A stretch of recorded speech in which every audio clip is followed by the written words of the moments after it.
तो hello everyone, the Hindu vocabulary में हमारा फर्स्ट वर्ड है आज का, दैट इज डिसमेंटलिंग। डिसमेंटलिंग का मतलब होता है कि बेसिकली किसी चीज़ के टुकड़े टुकड़े कर देना, खंड खंड कर देना।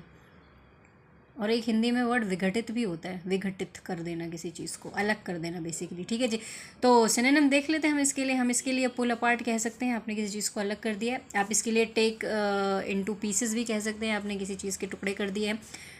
टेक इन बिट्स भी कह सकते हैं, आपने किसी चीज़ के टुकड़े कर दिए। ठीक है जी, आप इसके लिए सेपरेट भी कह सकते हैं, आपने किसी चीज़ को अलग कर दिया है। आप इसके लिए डिस्क्रीट बोल सकते हैं, ETE वाला डिस्क्रीट, जिसके लास्ट में ETE आता है, वो वाला डिस्क्रीट बोल सकते हैं। आप इसके लिए जो है और क्या बोल सकते हो, आप इसके लिए जब हम किसी चीज़ के छोटे छोटे टुकड़े कर देते हैं, एक तरीके से हम उसे डिस्ट्रॉय कर देते हैं उस चीज़ को। ठीक है, मान लीजिए ये जो डायरी है, मैंने इसके छोटे छोटे पीसेस कर दिए, तो ऑफकोर्स मैं इसको डिस्ट्रॉय कर दूंगी ना। तो एक तरीके से डिस्ट्रॉय कर देना, डिमोलिश कर देना किसी चीज़ को भी आप कह सकते हो उसके लिए। ठीक है, हमारा जो नेक्स्ट वर्ड है आज का, दैट इज स्पेक्यूलेशन। स्पेक्यूलेशन का मतलब होता है गाइस किसी चीज़ को गेस करना, किसी चीज़ को इमेजिन कर रहे हैं आप एक तरीके से।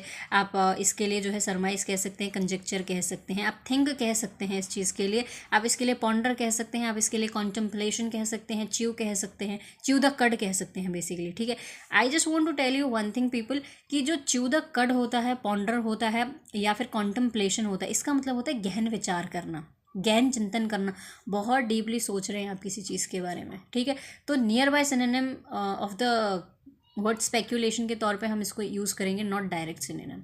And I am very sorry for that कि मैंने आपको पहले ये चीज़ में बताना भूल गई आपको। Okay, but near by synonym में यूज़ कर सकते हैं। ओके जी, हमारा नेक्स्ट वर्ड है आज का, दैट इज़ डाउज्ड। डाउज्ड के ना गाइस दो मीनिंग होते हैं। पहला मीनिंग होता है कि डूब गए आप।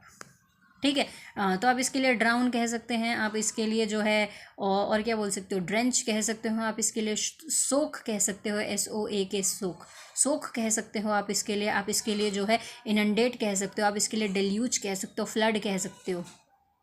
ओके, दूसरा मीनिंग होता है बेसिकली किसी चीज़ को बुझा देना। अब वो लाइट भी बुझा सकते हैं आप, पानी आग भी बुझा सकते हैं आप, अपनी प्यास भी बुझा सकते हैं, depends upon the context people. ठीक है, सो सिनोनिम देख लेते हैं। एक्सटिंग्विश कह सकते हैं आप इसके लिए, आप इसके लिए जो है पुल आउट कह सकते हैं, और क्या बोल सकते हो आप इसके लिए, क्वेंच कह सकते हो। क्वेंच का मतलब ऐसे तो प्यास बुझाना होता है, तो but depends upon the context. ठीक है, क्वेंच भी कह सकते हैं आप इसके लिए। ओके, हमारा नेक्स्ट वर्ड है आज का, दैट इज़ पारदर्शी, मतलब ट्रांसपेरेंसी। ट्रांसपेरेंसी का मतलब होता है कि कोई चीज़ ऐसी जो पारदर्शी है, मतलब क्लियर है वो चीज़, आप देख सकते हो। ठीक है, सो हम इसके लिए सिनोनिम देख लेते हैं। हम इसके लिए क्लियर कह सकते हैं, क्रिस्टल क्लियर कह सकते हैं, ल्यूसिड कह सकते हैं, पेल्यूसिड कह सकते हैं, लिम्पिड कह सकते हैं। हम इसके लिए जो है एक्सप्लिसिट कह सकते हैं, हम इसके लिए जो है स्पेसिफिक कह सकते हैं कि कोई चीज़ स्पेसिफिक है जो हमें दिख रही है। हम इसके लिए स्ट्यूपुलेट भी कह सकते हैं, क्लियर तरीके से हमें मेंशन करके दिया गई है कोई चीज़। ठीक है जी, हम इसके लिए कॉम्प्रिहेंसिबल भी बोल सकते हैं, हम उसको समझ सकते हैं। फैथोमेबल भी बोल सकते हैं कि हम उसको समझ सकते हैं। ओके, हम अब हमारा नेक्स्ट वर्ड है मर्की, जो कि एंटोनिम है किसका, ट्रांसपेरेंसी का। ठीक है, तो मर्की का मतलब क्या होता है कि कोई चीज़ ऐसी है जो क्लियर नहीं है, समझ में नहीं आ रही है ना। क्लियर नहीं होगी तो समझ में कैसे आएगी, ऑब्वियस सी बात है। सिनोनिम देख लेते हैं। वेग कह सकते हैं हम इसके लिए एम्बिगुअस कह सकते हैं, इक्विवोकल बोल सकते हैं, हम इसके लिए ओपेक कह सकते हैं, हम इसके लिए हेजी कह सकते हैं, ब्लरी कह सकते हैं।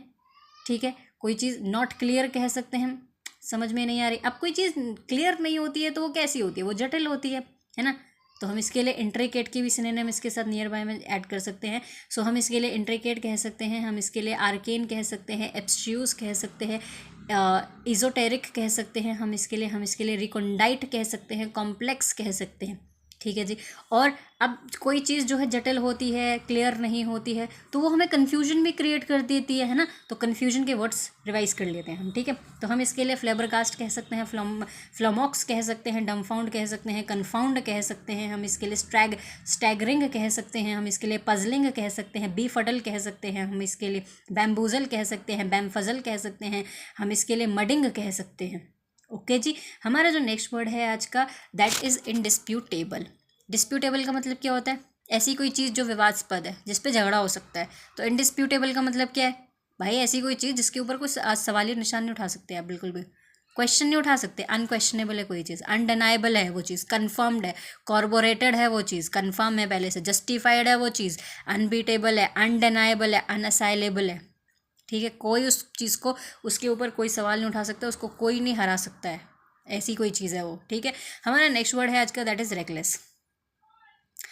रेकलेस का मतलब होता है कि बेपरवाह, लापरवाह बेसिकली। तो हम इसके लिए सिनोनिम देख लेते हैं। हम इसके लिए लैक्सिटी बोल सकते हैं। और एक चीज़ बताना चाहूँगी गाइस, लैक्सिटी में ना एक रूट वर्ड आ रहा है लैक्स।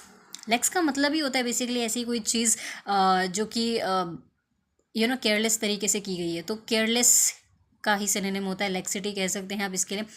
आप इसके लिए जो है परफंक्टरी कह सकते हैं। आप इसके लिए जो है नॉन चैलेंट कह सकते हैं, ठीक है। बस ऊपर ऊपर से कर दिया है, बिल्कुल भी कोई फ़र्क नहीं पड़ता है। कट कॉर्नर कह सकते हैं आप इसके लिए, ठीक है। आप इसके लिए जो है कर्सरी कह सकते हैं, ठीक है। बस कर दिया ऊपर ऊपर से, अच्छा हुआ बुरा हुआ फ़र्क नहीं पड़ता। खाना पूर्ति तो करनी थी, बेसिकली खाना पूर्ति भी कह सकते हैं, ठीक है। हमारा जो नेक्स्ट वर्ड है आज का, दैट इज़ मेलावोलेंस।